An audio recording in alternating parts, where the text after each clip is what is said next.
Olá, eu sou o professor Luiz Rezende. Vou trabalhar hoje com você produtos e serviços bancários. Então, na verdade, nas provas do Banco do Brasil, Caixa Econômica, Banco Central, enfim, concursos em geral de carreiras bancárias, caem os serviços e produtos bancários por uma questão evidente, né? Afinal de contas, o escriturário, o técnico bancário, ele vai operar produtos e serviços bancários com o cliente.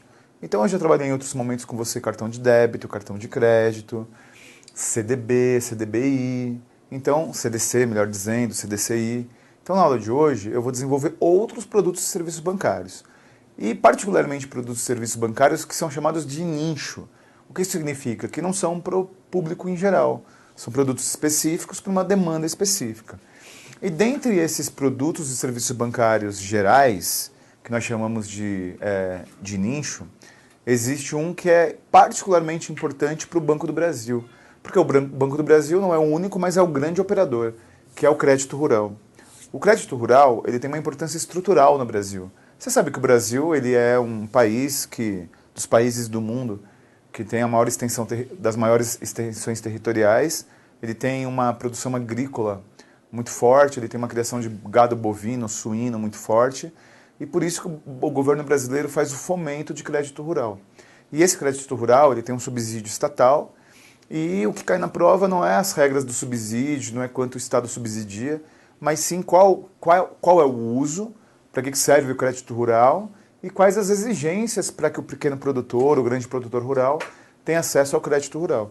Então lembre, o crédito rural ele é um tópico muito importante, particularmente para o Banco do Brasil, por conta disso que eu acabei de te dizer, por conta do Banco do Brasil ser o grande operador desse produto, serviço bancário no Brasil. Então, inicialmente, eu vou trabalhar com você para que serve o crédito rural, qual é o uso do crédito rural. Mas antes eu quero fazer um comentário. Imagine que alguém mora no centro de São Paulo, né, uma cidade extremamente urbana, que não tem produção rural, e trabalhe numa faculdade como pesquisador.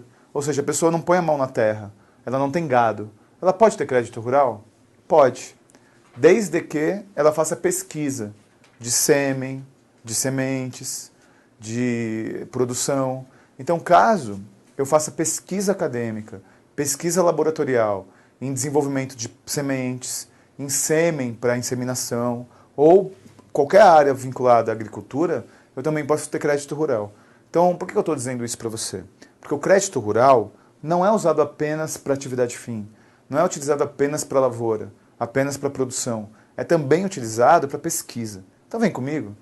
Vamos desenrolar inicialmente quais são as atividades vinculadas ao crédito rural. Ou seja, para que eu posso pedir o crédito rural? Bom, em primeiro lugar, o crédito rural ele pode ser solicitado para pesquisa e produção de mudas. Você sabe que tem muito alimento, muita verdura, fruta. O plantio como um todo, ele tem pesquisas e evoluções, né? Então, a pesquisa das mudas, para você realizar alteração genética, para você desenvolver inclusive novas categorias de verduras e frutas, é algo muito importante.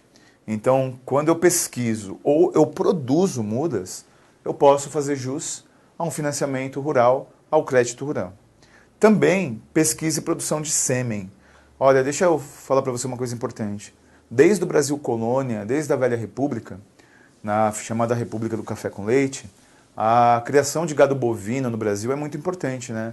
O Brasil é dos maiores criadores de gado bovino, suíno, gado de corte, gado leiteiro do mundo. E o sêmen, você produzir outros animais com pedigree, digamos assim, com linhagem, que possam produzir um leite de qualidade, ter uma carne de corte de qualidade, é algo muito importante. Então a pesquisa de desenvolvimento de sêmen e a produção de sêmen no gado bovino, no gado suíno, é algo também que é fortemente influenciado e fortemente financiado pelo crédito rural. Então, caso caia uma questão dizendo que a produção ou a pesquisa de sêmen também é vinculado a eu ter um crédito específico, que é o crédito rural. Bom, depois disso, inseminação artificial. Você sabe que existem fazendas enormes no Brasil de inseminação artificial, né? Para que você garanta a linhagem, para que você garanta a característica do gado. E assim como a pesquisa e a produção de sêmen, ela está vinculada à inseminação artificial, técnicas de inseminação artificial também podem ser fomentadas e pode ser objeto de financiamento. Bom, depois, os mecanizados rurais. O que significa isso na prática?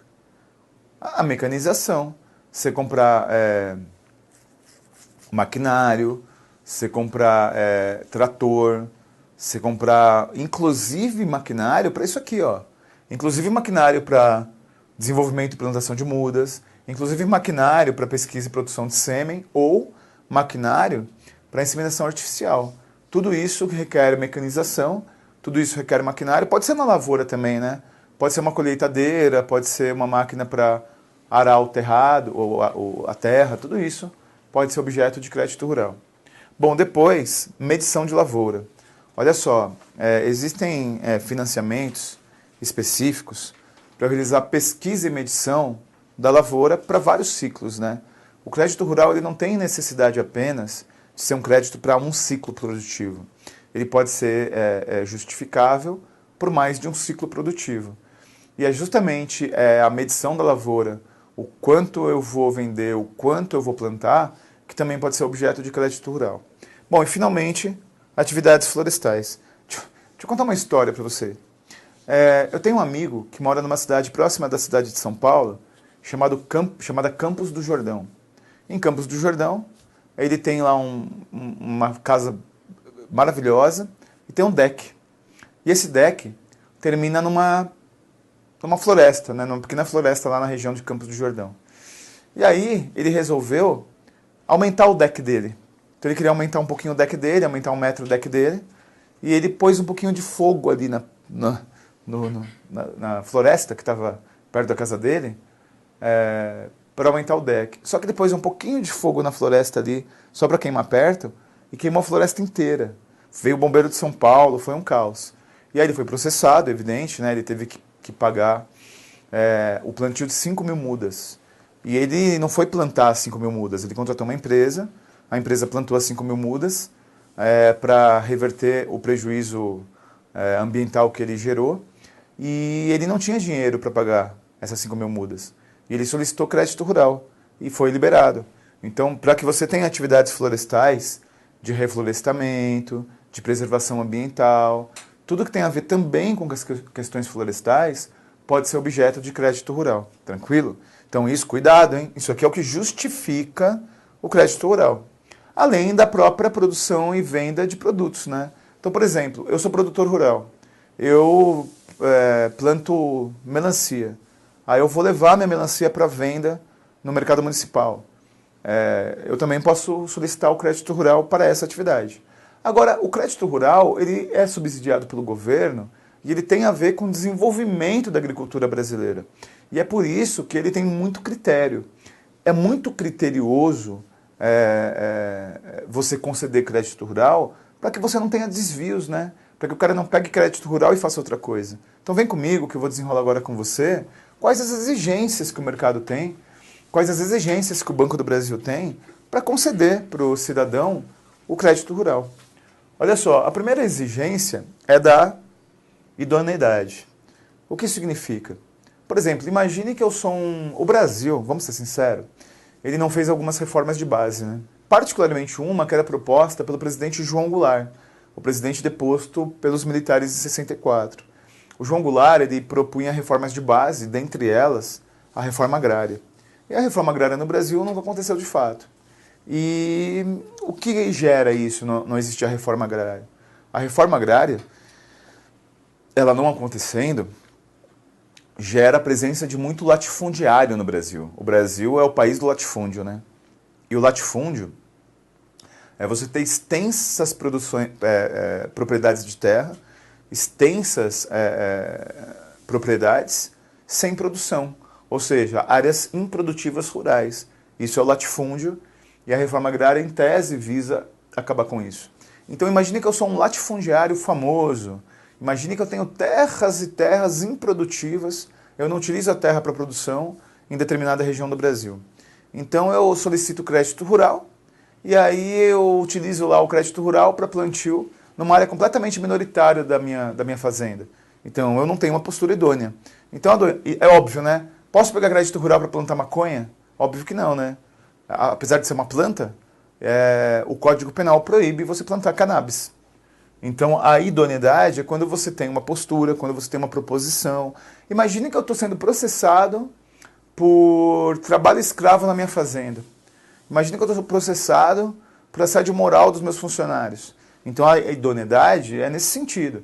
É no sentido do proponente do crédito rural não ter nenhum ônus no uso desse crédito. Bom, depois disso, a questão do orçamento. Olha só que interessante. Você não pode simplesmente pedir o crédito rural se você não tiver uma previsão orçamentária.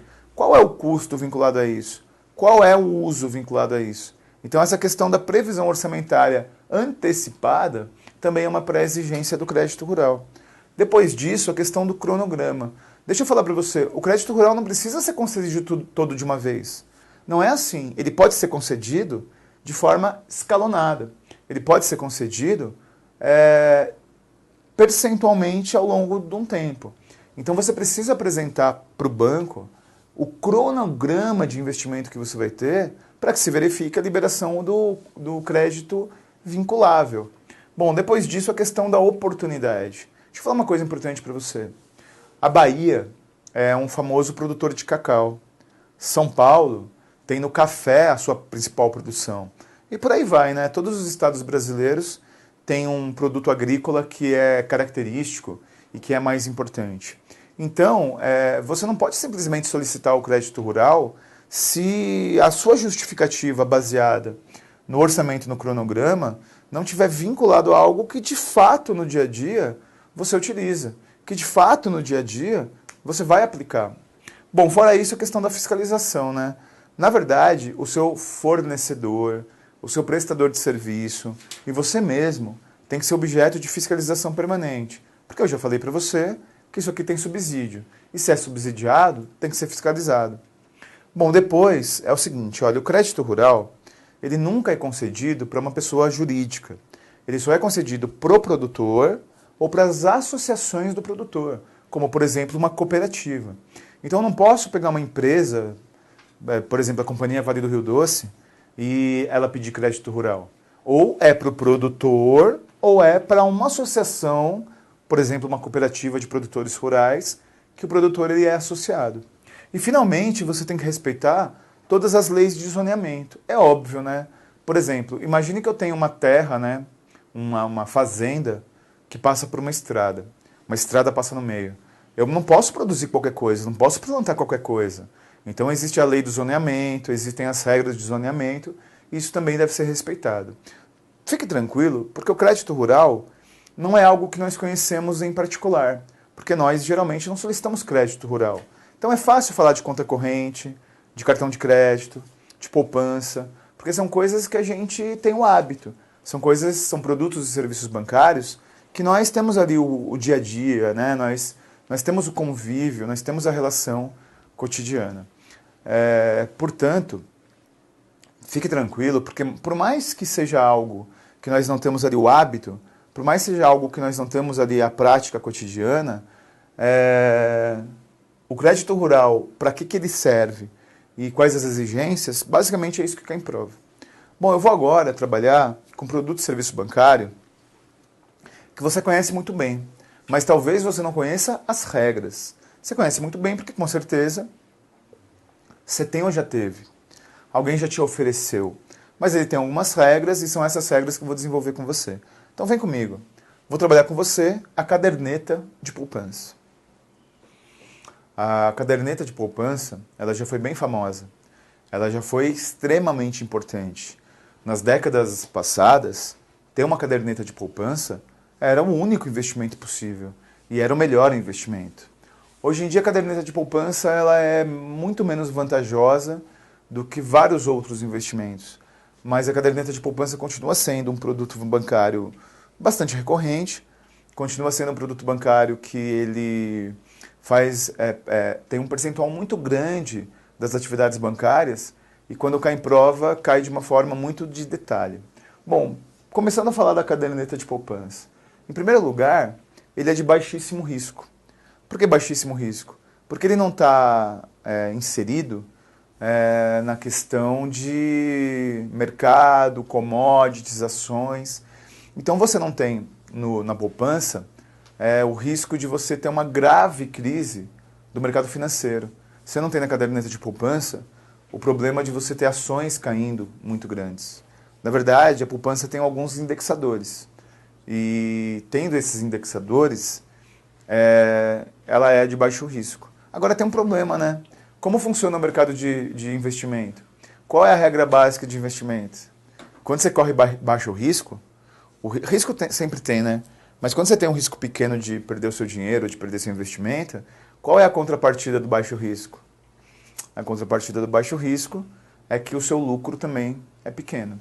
Então, o baixo risco ele tem um aspecto positivo, que é você não ter muito risco de perder seu dinheiro, mas o grande risco envolvido e associado é que também você não vai ganhar muito. Agora, se você corre muito risco, se você investe, por exemplo, em gráfico no mercado financeiro, você pode correr o risco de ganhar muito. Então, a TR é a taxa referencial da poupança. E tome cuidado, porque em 2002 foi alterada a regra da caderneta de poupança. Então não vai me pegar a questão antigona, hein? Não vai me pegar a questão de 15, 20 anos atrás. Primeiro porque nem se deve pegar. Depois porque você corre o risco de errar a questão, porque mudaram as regras da poupança. Então olha só, como é hoje a regra da poupança de lucratividade? Toda poupança tem o seu aniversário, né? No material eu deixei as regras do aniversário. Se o aniversário cair no domingo, é no dia útil subsequente. Então, falando das regras da poupança, olha só. Quanto você lucra? Você lucra a taxa referencial mais 0,5% ao mês, se a taxa Selic for maior do que 8,5%. Então, a taxa Selic, a taxa básica de juros, que você já estudou comigo, é o grande referencial da poupança hoje. Se a taxa Selic estiver alta, você faz 0,5% mais a TR de lucro da poupança. Na prática, 0,5%. E se a taxa Selic for menor do que 8,5%, aí você só tem 70% da taxa Selic anual, ou seja, da referência anual. Então essa é a regra da caderneta de poupança.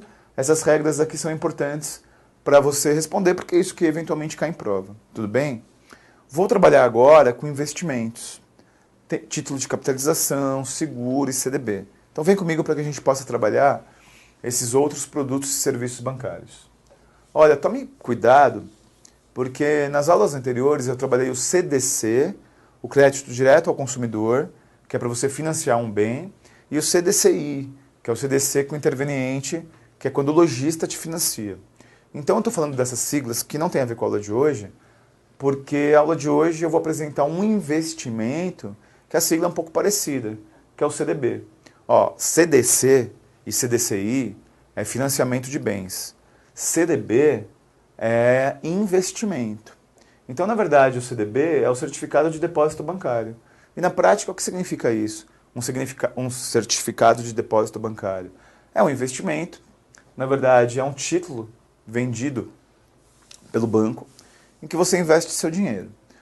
Na prova, é óbvio, tome cuidado, porque quando a gente estuda conhecimentos bancários, como não é uma matéria que você estuda toda hora, como não é uma matéria comum e você estuda toda hora, o que cai muito em prova são as regras e os conceitos. Então, se a gente aprofundar mais do que deveria, a gente erra do mesmo jeito de ser superficial, né? Se você estudar muito profundamente um tópico, você corre o mesmo risco de estudar de forma muito superficial. Então, o CDB é um investimento e ele pode ter o valor o percentual pré-fixado, pós-fixado, ou existe também o CDB swap. Toda vez que você encontrar uma citação a esse tal de swap, lembre do seguinte, pode variar. Pode ser pré e pós, pode ser pós e depois virar pré. Então o swap é o variável.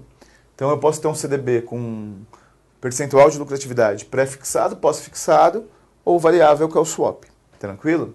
Vamos pontuar agora seguros. Deixa eu te perguntar uma coisa, por que você faz seguro? Qual é a lógica de fazer seguro?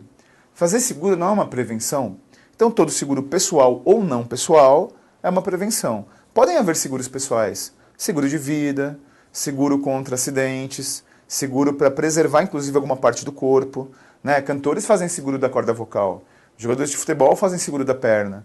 É muito comum a pessoa que trabalha com artes plásticas, artes cênicas, do esporte, fazer seguro de partes do corpo. E existem seguros não pessoais, que são seguros de automóvel, que são seguros contra incêndio, seguros da residência. Seguros podem ser pessoais ou não pessoais. Mas quando cai na prova, o que cai é a terminologia. E tem uma pegadinha aqui. Olha a grande pegadinha. No seguro existe o prêmio, o segurado, o segurador e a indenização. O prêmio não é aquilo que você recebe quando o seu carro é roubado. O prêmio é o valor que você paga pelo seguro. Cuidado com isso. Porque as pessoas acham de forma equivocada que o termo prêmio é quando você é indenizado, quando roubam o seu carro. O prêmio é o valor que você paga pelo seguro. Cuidado com isso. Aí existe o segurado, que é a pessoa que faz o contrato. Existe o segurador, que é o banco propriamente dito. E existe a indenização, que esse sim é o valor, é o montante que você recebe quando tem sinistro, quando seu carro bate e tudo mais. Então o que vai cair na prova são essas terminologias. Seguros podem ser pessoais ou não pessoais. Exemplo de seguros pessoais: seguro de vida ou seguro contra acidentes pessoais. E os não pessoais são seguro do automóvel, seguro do imóvel, seguro contra incêndio e assim por diante. Bom, finalmente, título de capitalização. O maldito título de capitalização que a gente não aguenta mais vir no banco e o gerente tentar empurrar para nós. Título de capitalização é um investimento. Cuidado. Então, assim como o CDB, o título de capitalização se caracteriza por ser um investimento. E esse investimento, ele tem 4 palavras vinculáveis: o prêmio, a cota, a vigência e a carência. Vamos começar pelo termo prêmio. Assim, você deve saber o que é título de capitalização, você já deve ter feito, inclusive, mas o que é classicamente um título de capitalização? É um valor que você paga todo mês para o banco e você tem sorteios. O seu dinheiro vai sendo corrigido, né? E quando você é sorteado, você ganha um prêmio, mas quando você não for, você pode resgatar o valor corrigido. Então, o prêmio, a palavra prêmio é a mesma coisa que o seguro. A palavra prêmio é o valor que você paga mensalmente, via de regra, para o título de capitalização. A cota é o percentual do valor que você paga que vai para o prêmio. Então imagine, eu tenho vários clientes, vários correntistas que têm título de capitalização. Então é um percentual de cada prêmio, de cada mensalidade desses correntistas, que é a cota, que é o sorteio. Existe a vigência, né? Todo título de capitalização tem uma vigência pré-estabelecida. Cuidado agora com os números, hein? Vigência mínima, 12 meses. E aí existe a carência. O que é a carência? É o prazo, desde o início do contrato, que eu tenho para resgatar meu título. Então, assim, quando eu ganho o direito adquirido de resgatar meu título? Imagine que eu faça um título em 60 vezes, 60 meses. Eu pago 60 prêmios. E a partir de quantos meses eu tenho o direito de fazer o resgate, antes de terminar a vigência do título? Então, assim, nenhuma vigência pode ser maior do que 24 meses. Então, 24 meses é o prazo máximo de carência para eu poder resgatar. Da data que eu contratei o título a 24 meses. Porém, se o prazo total do título for menor do que 48 meses, aí o meu prazo é menor do que 12. Deu para entender? Está isso no seu material, essas regrinhas. Bom, hoje eu trabalhei crédito rural, eu desenvolvi os conceitos de crédito rural, pontuei para você caderneta de poupança, pontuei o CDB, que é um investimento seguro, e o título de capitalização, que é outro investimento com sorteio. Isso tem caído em prova, particularmente crédito rural. Repito, é um tema muito importante para o Banco do Brasil, porque o Banco do Brasil é o grande operador do crédito rural no Brasil. Então vamos verificar como isso cai em prova. Você tem aí no teu material algumas questões, todas elas de provas anteriores, e vamos desenrolar. Vamos ver quais as pegadinhas, vamos ver como a banca organizadora trabalha esses termos. Então vamos imediatamente para a leitura da primeira questão do seu material. As linhas bancárias de crédito rural possibilitam ao cliente acessar financiamento A. Para atividades de comercialização da produção. B. do custeio das despesas pessoais e familiares. C. Com liberação de uma só vez, independentemente do cronograma de aquisição de serviço. D. Sem apresentação de garantias ao fiador. E. Para investimento em bens ou serviços cujo aproveitamento se estenda por um único ciclo produtivo. Você viu que a ordem aqui está um pouco diferente, mas você entendeu, né? Tem 2 As, mas é ABCDE. Vem comigo. Olha só, para que serve o crédito rural? Para que eu utilizo na prática o crédito rural? O crédito rural ele serve para quê e não serve para quê? Então essa questão ela trata sobre isso. Essa questão ela tange para que serve o crédito rural. Vamos voltar para o material para ler as alternativas. Olha o que a diz. Para atividades de comercialização da produção. Perfeito. Na verdade, você pode solicitar o crédito rural para comercializar a sua produção agrícola, a sua produção de gado leiteiro. Essa é a alternativa correta. Não é para custeio de despesas pessoais e familiares. Não é liberado uma só vez. Eu posso ter cronograma de liberação.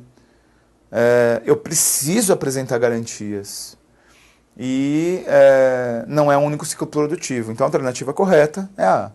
Próxima questão. Sobre operações de crédito rural, é correto afirmar A. Podem ser utilizadas por produtor rural, desde que pessoa física. B. Não pode financiar atividades de comercialização da produção. C. É necessária a apresentação de garantias para obtenção do financiamento. D.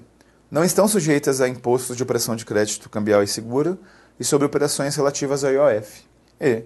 Podem ser apresentados orçamento, planos ou projetos nas operações de desconto na nota promissória rural ou ciclo produtivo. Vamos imediatamente aqui para a alternativa. Olha o que a A diz. Podem ser utilizadas por produtor rural, desde que pessoa física. Pode ser uma cooperativa também. E a cooperativa é pessoa jurídica. B. Não podem financiar atividades de comercialização da produção. Óbvio que pode. A questão anterior, inclusive, falava isso. C. É necessária a apresentação de garantias para obtenção. Olha só, eu não posso pedir o crédito rural e simplesmente no crédito rural não ter garantia nenhuma. Então eu preciso apresentar garantia. Essa é a alternativa correta.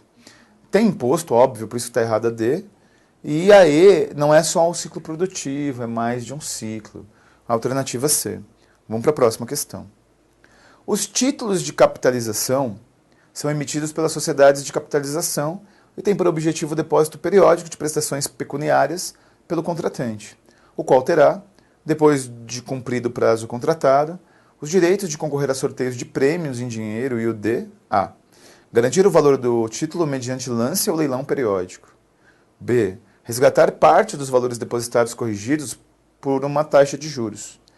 C. Aplicar parte dos recursos em ações da Bolsa de Valores.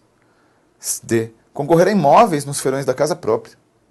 E. Concorrer a prêmios em barras de ouro. Bom, título de capitalização você concorre todo mês, né? O tal da cota que eu falei. E o prêmio aqui tem uma confusão, mas é o que você paga por mês. A alternativa A diz que é resgatar o valor do título mediante leilão. Não, você não precisa dar leilão. B. Resgatar parte do valor depositado corrigindo a taxa de juros. Perfeito, você não precisa dar leilão. Essa é a alternativa correta. A C está errada porque diz que você investe na bolsa.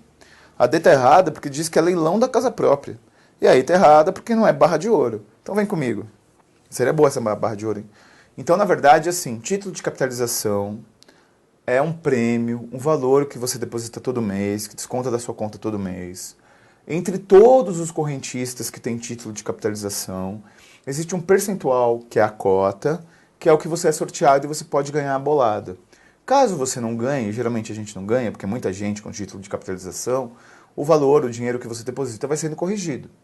E você pode, depois de um prazo pré-estabelecido, que é no máximo 24 meses, resgatar parcialmente ou ao final da vigência do seu título de capitalização, resgatar completamente. Então é isso, o título de capitalização que todo mundo nos vende. A aula de hoje trabalhou produtos e serviços bancários que não são os principais. Os principais são cartão de crédito, cartão de débito, mas hoje eu trabalhei o crédito rural, que é muito, mas muito importante para o Banco do Brasil. Trabalhei a poupança, que cai bastante em prova. Trabalhei o CDB, que é um investimento, seguros e título de capitalização. Temas que estão previstos na prova do Banco do Brasil, são tradicionalmente abordados em concursos, aí Banrisul, Banco do Nordeste, Banco do Pará. Os bancos aí que tem pelo Brasil, cai no Banco Central, cai na Caixa Econômica Federal. Então tá aí, produtos e serviços bancários, que são de nicho, são particulares, mas cai em prova. Espero que você tenha entendido a abordagem disso para a prova, entendido como isso cai em prova. Muito obrigado pela sua paciência e me acompanhar aqui até o final da aula.